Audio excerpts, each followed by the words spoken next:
Right now, you're probably tired. Not the I just ran a marathon kind of tired, but a heavy, flickering exhaustion that seems to live behind your eyes.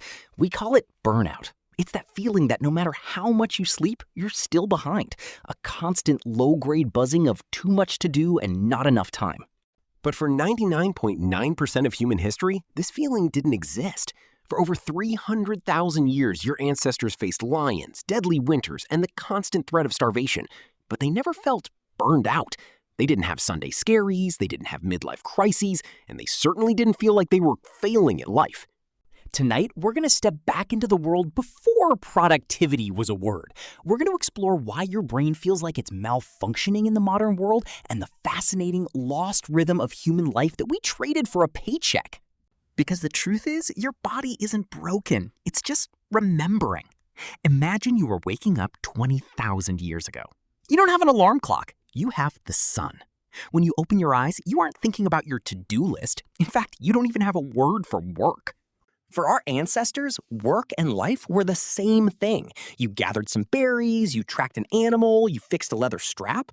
Modern anthropologists studying surviving hunter-gatherer tribes have found something shocking. They only spend about 15 to 20 hours a week on survival. The rest of the time, they were just being. They were talking, playing with children, or staring at the clouds. In the modern world, we've been told that we are smarter and more efficient than our ancestors. But if we're so efficient, why are we working 3 times as much? Our ancestors lived in the original Affluent Society. They had everything they needed, and they had the one thing you're currently starving for: time. Our biology was never designed for sustained productivity. We are burst animals. Think about it. In the wild, stress was a tool for survival. When a predator appeared, your brain dumped adrenaline and cortisol into your system. Your heart raced, your muscles tensed, and you either fought or you ran. But, and this is the key, once the threat was gone, your body returned to a state of total rest. Today, the predator never leaves. Your lion is a passive-aggressive email from your boss. Your famine is a fluctuating bank account. Because these threats aren't physical, you can't run away from them. So your body stays in that burst mode for 8, 10, 12 hours a day.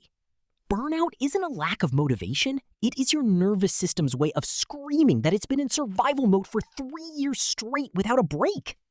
There's another reason our ancestors didn't burn out. They were never alone.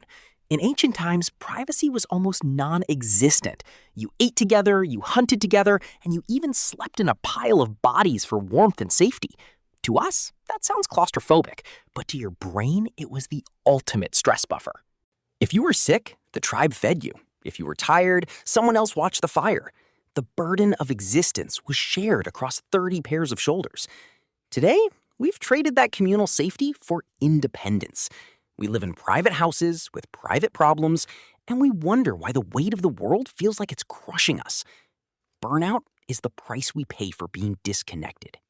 If you feel like you can't keep up with the world, it's because you weren't meant to. You were meant to follow the seasons, to sleep when it's dark, and to value a conversation by a fire more than a digital notification.